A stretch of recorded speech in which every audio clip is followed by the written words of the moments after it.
Welcome back, everybody. It is Hoops HD's continuing preseason previews for the 2023-2024 college basketball season. This is the Big 12 show. I'm your host, Chad Sherwood, joined up top here by John Teitel and David Dorman. Right below me, joining us again from Bracketeer.org, it is Rocco Miller. His side's John Stalica, and unfortunately, David Griggs as well with us. Well, at least I know how to do math, which is, last year the Big 12 had 10, this year it has 14, so they should call it the average Big 12. This is an interesting Big 12. This is the only year we will see it with this 14-team configuration as Texas and Oklahoma in their last season in the Big 12, and I don't know, half the Pac-12 joining next year. I think Chicago State's coming along for the ride too, if last I heard, at least. I don't know. Uh, Anyhow, it is our Big 12 preview, and I think we should probably start at the team that a lot of people have as the preseason number one. The AP has as the preseason number one. Rocco, it is the Kansas Jayhawks. Uh, is this the best team? Not only the conference, this is the best team in the whole darn nation. I think it's the best team in the conference. I'm pretty clear on that. Heading into the year, of course, won the league last year. Of course, a blue blood program. You bring in Hunter Dickinson. They won the sweepstakes for him. And I think with one of the elite defenders in the country, Kevin McCullough, back in the fold, he had plenty of options to go play professionally. DeJuan Harris is a really solid player. KJ Adams. I mean, they're loaded. They can beat you in a lot of ways. Plus, they backfilled with a couple of great mid-major program transfers that will come off the bench, and Nick Timberlake from Towson and Parker Brown, Christian's brother, from out here in Santa Clara. And so, it's just a deep team. They have a lot of different angles they can go. If they take 2 or 3 injuries, even, it's just really impossible to see them not either getting first or at least finishing like top 2 or 3 in this conference. Yeah, Tytel, what are your thoughts on Rock Chalk this year? I think that they're a strong favorite, like Rocco said. I would not sleep on Houston, who's a big unknown because they're coming over from the American, but I think it is the Jayhawks conference to lose. If you're into karma, I don't like this team. You had the whole legal situations with Bill Self and the probation. I would call it a slap on the wrist, but that's an insult to slapped wrists. And Arterio Morris, the former McDonald's All-American point guard, who was arrested for felony rape and kicked off the team, and I think out of the school as well. So they also have a brutal schedule: Kentucky, UConn, Missouri, Indiana, and in Maui they could face Marquette and Gonzaga. Obviously, if they can even win half of those games, they're looking just fine, but very tough test early. Yeah, but Griggs, I mean, this team is absolutely loaded. I mean, all the returning talent. Hunter Dickinson, he's one of those mid-major transfers, right? Yeah, one of those. Yeah, and again, like mid-major transfers like Hunter Dickinson can play at this level. They really can. I mean, I just think that's one of the. As far as we're glad Mike's not here for me to make that comment about Michigan. But go ahead. Yeah, but well, to kind of echo, I don't. Top of the Big 12. Yes, I actually really liked what John said about Houston. I really like this team. I felt like for years they were being undervalued in the American. Certainly last year they weren't, but up until then, and I think they're going to be better than expected. I just don't know if they're going to be as good as Kansas. We can debate whether or not they're the number one team. I know they're starting off ranked number one. It certainly is not outrageous that they are number one. They wouldn't be the team I would vote number one, but I'd probably have them third, fourth, maybe even 2. They're really, really good. They're Final Four good. Yeah, Dorman, we mentioned Houston a couple times. Kansas was a 1 seed last year. Houston was also a 1 seed last year. That's a heck of an addition into what was already a loaded conference. Now Marcus Sasser is gone, I think it's a level step up in competition. But your thoughts on the Cougars this year? I agree with you, Chad. It's a step up in competition, but this team is ready for it. They're big, they're tough, they're physical, and they just play defense. And when you play defense like Sampson's teams, they drive your point guard to make your offense look silly and take you out of what you want to do. And they don't give up a lot of easy baskets. And I know that sounds simple, but not many teams can do it. And when you don't give up easy baskets, it's hard to score on this team. 6'7", big boy forward, down low. Jawan Roberts is back. He really came around last year. He really stepped up. I thought he was one of the most improved players in the country. And he's a real big presence down low because they are losing Jarris Walker, who I thought was a pretty good, big time talent. So he needs to stick up. He needs to stay down low and give them what they need. But Houston, their guards are great. They're going to rely on Roberts, like I said. But they have Baylor transfer LJ Cryer coming into this Houston program, and he is awesome. I guess he wasn't. I don't know what he wasn't happy with at Baylor because he played, he shot the ball a lot, but his talent is undeniable, and this kid is really good. And now he's got experience under him, and I think Sampson will. I think Sampson will get him to play team basketball, and this team is really good. Also with the guards, Jamal Shaheed, Damian Dunn, also stud guards. They got a lot of scoring on this team. Then you put the big boys down low. They got 3 also freshmen who are going to play down low. They're going to mix in the minutes and see who comes out as the best. But Coach Sampson, no stranger to the Big 12. Before he left to go to Indiana, he was at Oklahoma for a long time, 11 or 12 years. He knows how to get through this conference. And like you guys said, besides Kansas, I think they have the talent as much as anybody. When you look at Houston, I just want to make this comment real quick. It's amazing how the level of talent they're bringing in and reloading with now compares to what it was as recently as 5 or 6 years ago. I mean, God, this is like one of the best classes in the country year in and year out. Yeah. Well, My one concern with Houston. One thing I'm glad I love it when I get everybody to talk. Let me go Salika first, then we'll go to Dorman. My one concern with Houston would be, are they going to be able to avoid extensive scoring droughts? We saw what happened in their Sweet 16 game against Miami, and they were also prone to a couple upsets and near upsets last year. They did lose at home to Temple, and they did skate around a team like Kent State for winning a pretty ugly rock fight back in November of last year. The only last point, not impressed with the out-of-conference schedule Sampson put together. Only 2 real big-time games, Xavier and A&M on the schedule. Obviously, he's going to be tested night in and night out in the conference, but you would have liked to see him put some more tests early on. Well, that kind of leads to the question I had for Rocco about this Houston team is, how about this step up in conference? I guess you go easier non-conference, but you don't get 2 games against East Carolina, 2 games against South Florida, get to play garbage like UCF. Well, you do get to play UCF, but but what about the step up in conference? Yeah, I think in the schedule part of it, that was a big part of the thinking. They knew they were taking a jump up where they're going to have to go through the wars for 2 consecutive months of the Big 12. I am somewhere in the middle on it because I don't think this version of the Big 12, even though there'll be more travel with these kind of crazy additions they had for football, I do think compared to last year's Big 12, for example, every single game was guaranteed to be a war. All 10 teams were like top 60 or top 50 in KenPom. I think there are going to be some chances perhaps for a night off or 2 in league play. But they attacked it with the mentality that it's going to be the good old Big 12. And so they wanted to take it quite a bit, pace themselves, let's just say, in non-conference. They are in the Charleston Classic, so what you see on the schedule is Towson for that. But they should get a chance to play Wake Forest or Utah in the second game, and a pretty good team in the finals, you would imagine, maybe like a St. John's or a Dayton type of team. So, again, they're the best team in that event. They could easily enter conference play undefeated, in my opinion. Beyond these top 2 teams, Titel, there's 2 other teams that actually were in the preseason rankings. One of them being Scott Drew's Baylor team is coming in at number 20 in the AP preseason poll. Lost a lot of guys off last year, but you just can't overlook Scott Drew's teams, can you? I wouldn't recommend it. Sadly, LJ Cryer is going to be facing him again on February 24th when Houston faces the Bears. But they still got plenty of seniors on this team, including a hopefully healthy power forward in Jonathan Chachua. 2 key transfers, point guard and shooting guard, Ray J. Dennis and Jaden Nunn.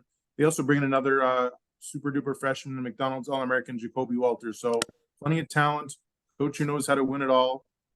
He will have to do a little more coaching this year, just with all the moving pieces and stuff. But I think that they're going to be just fine. Yeah, Stalika, your thoughts on that? I believe they're also going to have Jalen Bridges, who's going to be coming over from West Virginia. Now, another interesting thing about Baylor is they're going to be playing in 2 arenas at home this year. They're going to be playing their non-conference portion of the schedule in the Farrell Center, but come New Year's, they should have what I believe is going to be the Foster Pavilion that's going to be opening in downtown Waco. So you're going to have a spanking new arena to the tune of $200 million. So should be interesting to see how the Big 12 plays out in a new area. Yeah, the other team. I'm sorry. Go ahead, Rocco. Oh, I said good point. Yeah. I didn't realize that. I didn't either. Man, Stalika up on Is his that their new? arenas, on his Waco Is that their arenas new tonight. home? That is going to be their, Is that new, their new home for home? the men's and women's basketball teams. So National- volleyball is all going to be that's left at Farrell Center. National championships will do that to you. Rocco, while I got you on my screen, the other team in the top 25 preseason is Rodney Terry's Texas Longhorns, adding in Max Abmas from Oral Roberts as well. Interesting team this year. Yeah, really interesting. So Asmus comes over, obviously with the legendary Oral Roberts career, but always been an undersized guy. And in the Summit League, we all know, at least me, you, and Griggs know well, and Stalika. We do. There's really no defense played in the Summit League. It's just an offensive showcase, which makes the games extremely fun to watch if you haven't watched the Summit League. But now Mr. Asmus enters like we mentioned earlier, a rough and tough Big 12. I don't have much doubt when Texas plays UCF or when Texas plays some of the teams in the bottom of the league that he'll be able to fill it up. But I am a little bit concerned on, what that grind looks like when they hit stretches of their schedule. They play a couple of teams in the top back to back, what it looks like when they're in the Big 12 tournament, those types of scenarios. Because Texas as a whole, when you look at guys like Caden Shedrick and Dylan Mitchell, could have a big time breakout year as a sophomore. Tyrese Hunter, Dylan Disu, Horton, was a tremendous role player at UCF, comes in to play that same kind of role on a very athletic Texas roster. I like the roster a lot. I think the jury is a little bit out on Rodney Terry. He did an amazing job with a lot of great players last year and really deserved the job. Elite Eight, come on. Elite Eight, yeah, he deserved the extension. But I mean, those are, you could argue, Chris Beard's players, and a lot of these guys are as well. Now it's going to start to slowly become his job. And I think, the difference between Texas falling down to like 6th or 7th this year or being in the top or maintaining their status in the top 3 is my big question coming into the year. All right. Griggs, beyond these 4 teams that were in the preseason rankings, who else are you looking at as towards as the top half of the conference in this league? Top half. Just give me your next team up. Yeah, it is a little bit of a drop off. One of the teams that I realize they lost a lot of pieces, but I just can't get over how much they, exceeded any and all expectations or lack thereof last year. And they got some stuff back, and that's K-State. K-State, another Elite Eight team from last year, and a 3 seed. Yeah. Yeah, an Elite Eight and a 3 seed. And, they do have 2 starters back, and it looks like, the pieces they have and what they have coming in and what they have replacing it. I don't want to get too carried away and say that I think they're going to compete with Kansas or finish in the top half of the league or get a protected seed. But to me, this looks like a solid NCAA first ballot-ish team, doesn't it? Yeah. Well, Titel, you're also bringing in Arthur Kaluma from Creighton to make up for some of these missing pieces here, Art. It's not that bad of a roster for Jerome Tang's team. And Tyler Perry featuring Tyler Perry on the 2023 NIT MVP, as well as another guard in Quest Glover.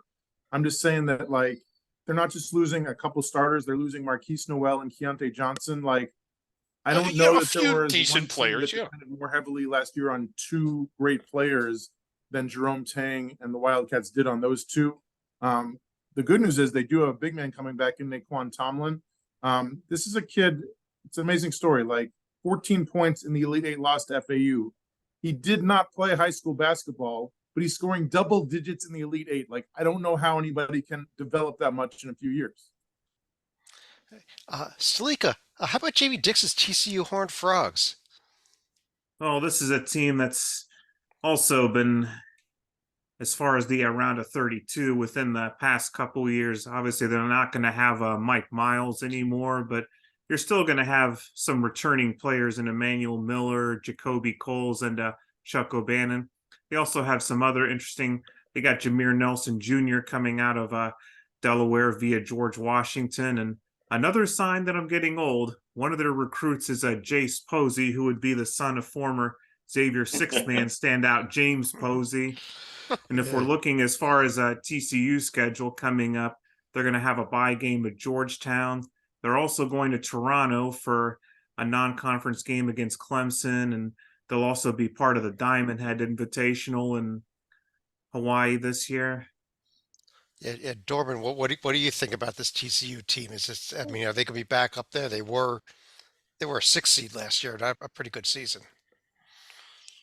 I thought they had a really good season last year. I think they slip a little. I don't think they're as talented without Miles and stuff, but I don't think they're at the bottom of the conference. I think they're really stuck there in the middle. I think they're better than some of the teams at the bottom. I think they'll hang around. I think they have a shot to be in that 9, 10, 11 seed range if they live up to expectations. Jamie Dixon usually gets it done. I would count on Jamie Dixon. Rocco, a team that I look at preseason here, and I can't figure out, maybe you tell me they're good or they're bad. What about Iowa State this season? Do you like them or no? I think I like them enough. I think we have a bad taste in our mouth because the last time they were on the court, they only scored 41 points in a blowout upset loss to Pittsburgh. But we're going to all have to shake that off because if you look at the data throughout the year, it tells us that this was a top 10 defense, the 8th best defense in the country. And you bring back that front line with Trey King, Hassan Ward, and Robert Jones, not the sexiest offensive names you'll ever hear. However, the way that they defend in a league like this, that you'll pick off wins against teams sometimes you're not supposed to beat. And I think that'll be enough to get the Cyclones back to the dance. I think the thing that's a little exciting here is, Keyshawn Gilbert was a great shooter in the Mountain West at UNLV, a 38.5% three-point shooter. And then they bring in Omaha Ballou, who is, and I don't follow recruiting as close as Titel and others, but all the buzz here in camp is about how gifted this guy is, a 5-star playing for Iowa State. Doesn't happen every year. So between Gilbert and Ballou, they've actually got a nice little offensive juice to be excited about compared to last year's team. And they've already got the frontline defense back. And I think just the combination of those two, for me, I've got them 6th in the conference, and that should be safe for a bit. Oh, there are 6 or 7 teams we've discussed, so that's Yeah. I guess we're looking at we're in the right spot here. But Griggs, you had another team you want to discuss, or? Well, I'm hoping we can at least mention the other 6 or 7 because you can't forget about all 14 teams in the. Well, let me ask you specifically about one. Then, what about the Oklahoma Sooners? A very young team this year. They were not in the tournament last year, but again, a team that I think might have some talent there. I agree on some talent. And I think if you divide this league up into thirds, they're somewhere maybe at the bottom of the second third. But you said it, they're young, and when you sort of evaluate them, and especially kind of like what they've done the last few years, it's been a while since they've been really super nationally relevant. Only winning 15 games a year ago. They don't really move my needle too much, but I'm certainly glad you asked me about them, Chad. Well, Titel, how did they move? Did they move your needle at all? Do you think this Oklahoma team, as they get some play, could make a tournament run here? I'm not really sold on them. I like that they're bringing in a lot of great transfers, but it's asking a lot to get all these guys on Porter Moser's game plan in 1 year. The interesting thing also about John Hughley IV, the big man, is that in 2022, he was honorable mention All ACC, like a legitimate great player. Last year, he started exactly 1 game due to physical problems, knee injury, and mental problems, his mental health. I certainly hope for his sake he's over both of those, but big question mark in my opinion. Well, Dober, what about their in-state rivals? What about Oklahoma State, another team with a lot of young talent coming in? Yes, they do. They have a lot of young talent. Coach Boyd is going to have his hands full, but his teams are always solid. They always play strong defense. They move the ball well on the offensive end. It's just you need a score in this league. You got to put points up because of the strong athletic teams that we've discussed. There's just so much scoring going on in this league, and I don't know if they have enough scoring to combat that. They do have a ton of transfers, just like Oklahoma does this year from some other schools. Javon Small, I believe, from East Carolina will be one of the ones they count on the most. I love his coaching. If his defense will be there, if they can find two guys to step up and get scoring, I think the ceiling is 7 or 8 in the conference. Is that an NCAA tournament bid then? No, Okay. No, I don't think they get one at the end of the day. I do think the conference gets at least 7 or 8. That's the high. The best they be is 7th or 8th in the conference. I don't see it happening though. Stalika, do you agree with him? I think it's going to be a bit of a long climb up for either of the Oklahoma schools. Okay. Rocco, I love asking you about teams that I can't figure out. I want to throw another one at you here. The BYU Cougars. I keep looking at this team and say, nah, this team is no, but yes, maybe, I don't know. They didn't make the tournament in the West Coast Conference. They were 5th place last year, so now they're in the Big 12. But I don't know. Could they do something? I saw them a couple times last year. The young team last year. It's a lot of the same guys back. I think guys like Dallin Hall and Richie Saunders are going to be, they could take that freshman to sophomore jump. So there's some good upside with BYU from that standpoint. I'm a big fan of Ali Khalifa coming over from Charlotte. He was super productive and helped Charlotte reach new heights by winning the CBI title last year. But also, not only that, but they were super competitive in a great Conference USA. Big man, and if you watch his tape against big schools, it translates, and I think that's going to be a big help for BYU here in the Big 12. They also bring in Dawson Baker, a very capable scorer from UC Irvine. Again, he'll have to take a jump from the Big West. But besides that, I think the biggest blow to this team happened recently when Quest Glover decommitted. They had him in the boat for a good chunk of the offseason. He ends up leaving and going elsewhere. And now I just don't think they have enough juice to stay in the bubble picture. If you would have had this podcast during July, I might have had them on the bubble actually. But I just think they don't have quite enough firepower unless some of these freshman to sophomore guys really take a step up. Yeah, I'm just concerned that, you kind of take 2 steps up from one year to the next, plus West Coast to Big 12, which is maybe 3 or 4 steps up when you're not talking about Gonzaga. But they will have a sold. I think every game's already sold out. So going and getting a win at BYU is going to be really tough for some of these teams coming from out of the area. Yeah. Yeah, they sold them out. Great home crowd. Yeah, they sold out their season in September, didn't they? Something like that. Yeah, it's crazy. It's crazy.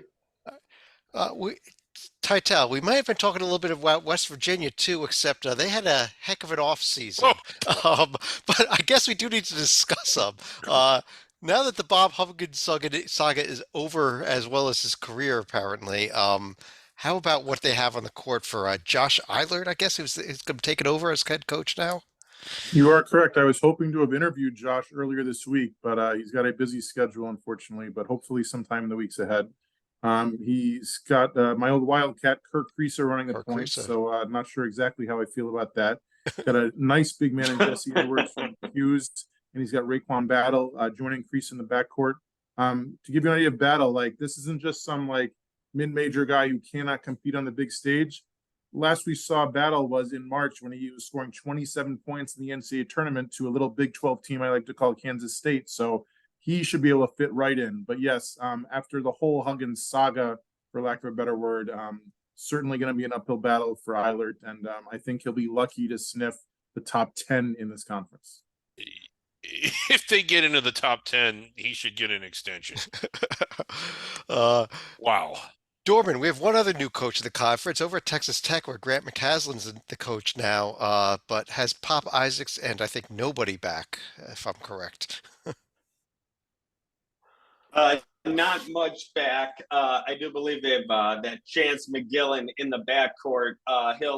Him and Darren Williams will hold down the backcourt. I'm with you, but I do think they're a little stronger and deeper than some of the teams we just discussed. Okay. I think they're probably better than BYU. I think they're probably the 10, 11-ish. I don't see them being in the bubble picture this year. Like you said, they're young and not going to be their year, in my opinion. Well, Salika, what about one of your favorite teams? Another new addition to the conference, the Cincinnati Bearcats. Much like their friends across town, they're going to be hitting the reset button as far as trying to reload their roster. Now, if we're talking about their front court, they've got some returning talent in Victor Locken and Yes. Odi Oguama. But as far as people that are going to be coming in, the two we know about are going to be C.J. Frederick coming out of Iowa and Seamus Lukosius coming from Butler, who I'm pretty sure his only qualification is he has at least beaten Xavier in the crosstown shootout. No one other than Oguama can make that claim on the Bearcat roster. But UC also had a bit of a setback today because two of the transfers they were counting on, one was from Utah Valley and the other one was Jameel Reynolds from Temple. Their waivers were denied because I think in part this would have been their second transfer and there wasn't an extenuating circumstance that the NCAA has approved as of yet. Yes, I'd like to make an announcement to all of the D1 coaches watching this because I know they all are. If you try and get a 444 transfer waiver, you will not get a 444 transfer waiver. And just for those that don't know, tell us what a 444 transfer waiver is, Griggs. Okay, it's essentially transferring from a 4-year school to a 4-year school and then doing it again. So it's transferring for twice. A second, twice okay. between, And the rule is you have to do a year in residency when you do that. And it isn't just the rule for basketball, it's the rule for all sports, so far as I know, at all divisions. The one thing that could get you a waiver, two things need to be in place. It has to be a very extenuating circumstance, and you have to be losing a season without it. Not having to wait to play a season, but not getting to play a 4th season. If neither one of those things happen, you're not getting that waiver ever. Don't expect to get it and don't act surprised when you don't. And the reason you can't get it is because that's the rule. The membership votes on the rules, and that's what they voted on. Yeah, but it makes for great tweeting or Xing or whatever we call it these days. Another caveat is I think there would be another exception if you're transferring into a grad school, but that's not the case for these two players. Yes, the NCAA did wise up. That's a great point, Stalika. A grad transfer is eligible right away, even if it is a 444. They used to not be. They are now. Rocco, with this news about Cincinnati not having two players likely for the season, is that going to knock them under UCF, or is UCF still going to be the bottom of this conference? I think you have to pick UCF at the bottom. They just lost too much. Ethiel Horton is in this league playing for Texas. Taylor Hendricks was a phenomenal one-and-done talent. CJ Kelly's gone. I mean, and they didn't really backfilled it with guys from Kansas City, Ball State, Jacksonville, San Jose State, Mexico State. San Jose State. Go I know easy. Diallo's the guy from San Jose State, and he'll be sorely missed out here in the Silicon Valley. But I tell you, I mean, he's an incredible rim protector. I think UCF, they'll have a decent defense. I just don't think they have enough offense, and that's going to be a challenge for them. Shamari Allen scored 17 a game for Kansas City.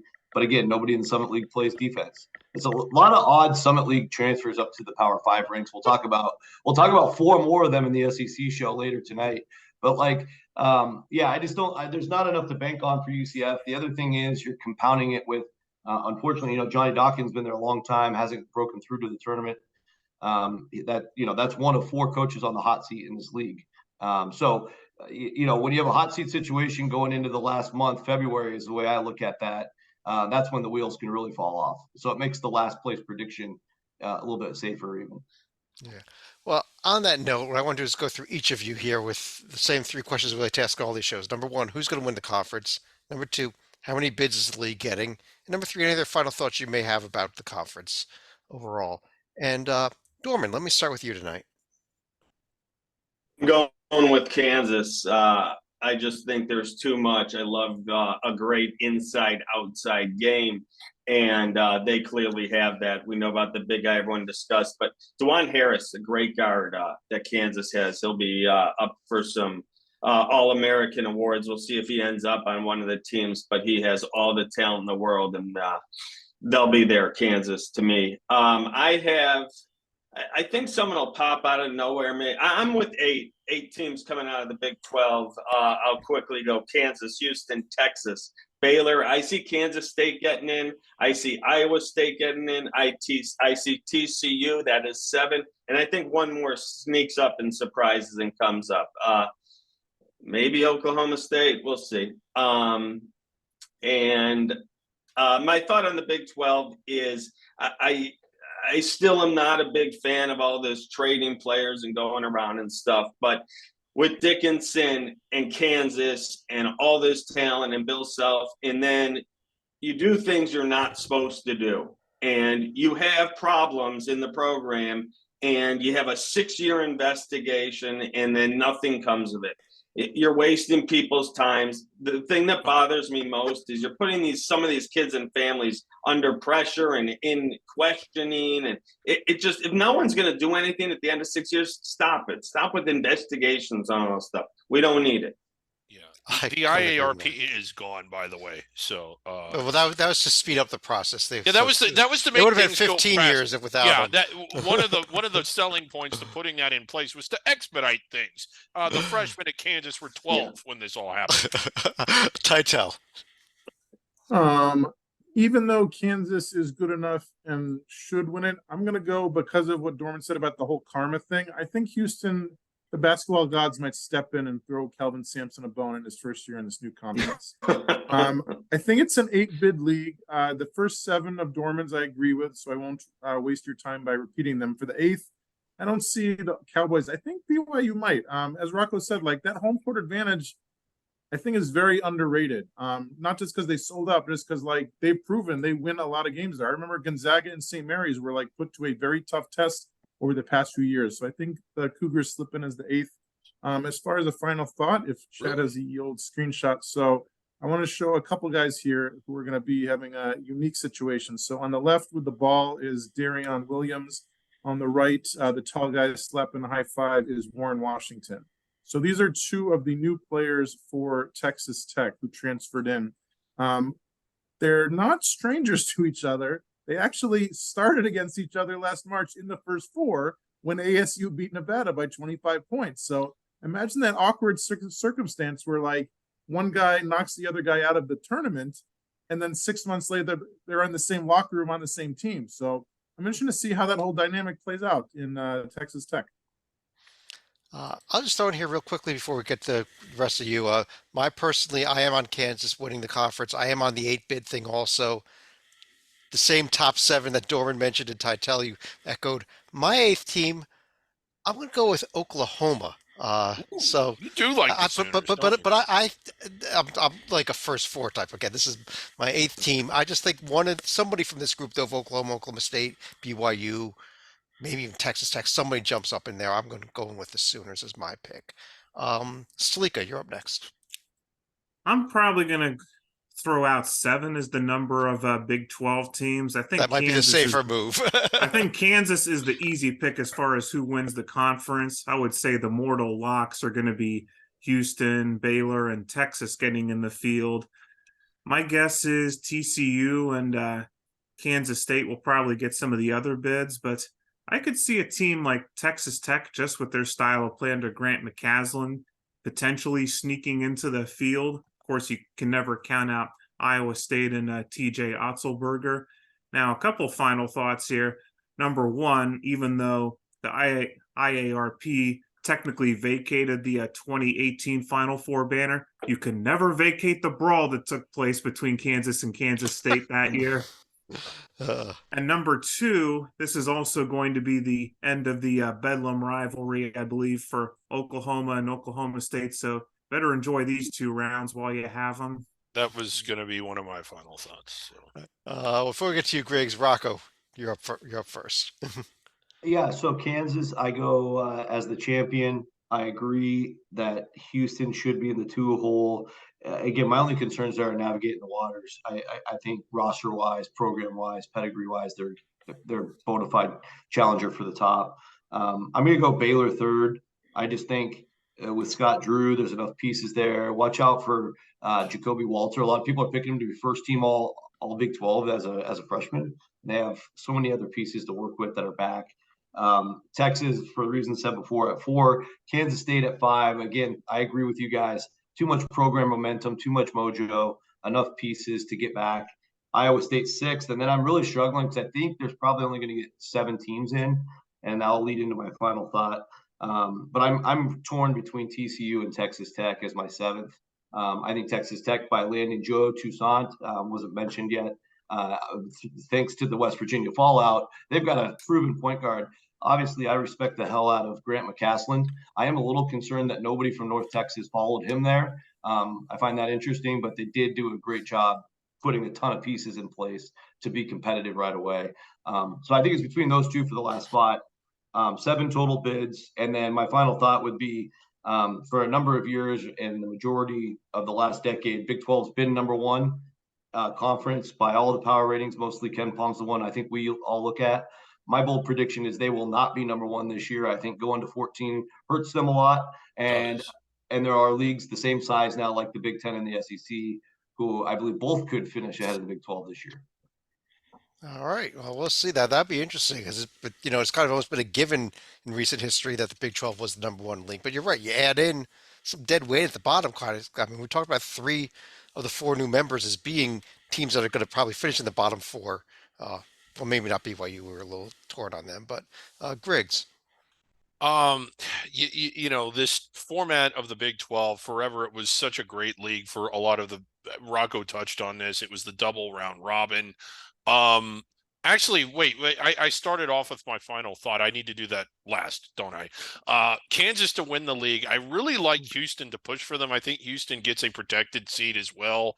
I like Baylor, Texas, and TCU to get in, and I also like Kansas State. And I'm not quite sure who the 7th is, but I'm pretty sure it's not West Virginia or UCF. Bold predictions. Yeah, like Kansas to win it all, UCF and West Virginia not to. I mean, I'm out on a limb pretty far right here. But it is kind of, I mean, well, a small part of me is excited to see some of the matchups that are going to be created with the realignment. I do kind of miss the double round robin that they had when it was a 10-team format. I really still miss in a lot of ways the old Big 8 format. And going back to that is something Stalika touched on. We are losing another gem of a college rivalry. Not Oklahoma and Oklahoma State. It would lose something anyway, even if they were to keep playing, because if it's not a conference game, sometimes it just doesn't feel the same. But they're not going to keep playing. It's my understanding in any sports.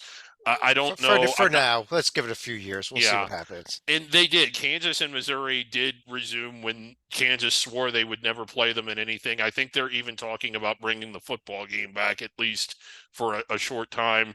It doesn't feel the same, though. And even it is fun to see them play each other. Syracuse and Georgetown, albeit a different league, doesn't feel the same. We are getting the Holy War back as a conference game eventually, albeit not this year. But the fact that Bedlam, it's over 100 years old, and that they're not going to play until God knows when, it makes me sad. Well, yeah, but I think you kind of made a point there, though. We are going to get BYU and Utah in the same conference next year. We are going to get Texas and Texas A&M in the same conference. So we've restored a little bit at least. So I think we're thankful for small things, I guess. Yeah. We're losing Arizona State. Titel is much. They're not going to. I thought they were going to play. No, they're both going together. They're going together. They're going together. I'm sorry, they're going together. Oh well. Losing Arizona UCLA is what we're using. Yeah, but I think they're going to keep that series going at least for a little while. Yeah. Okay, but we really went off board there. What were we talking about? Oh yeah. On that note, I want to thank everybody for joining us. If you want to check out the rest of our preseason podcast, go up to the season preview tab right up top there. But on behalf of John Titel, David Dorman, Rocco Miller drinking so much from Fracketeer.org, David Griggs from wherever he's at, John Salika, you're there. I don't. I'm Chad Sherwood. Thanks for joining us. We'll talk to you again real soon.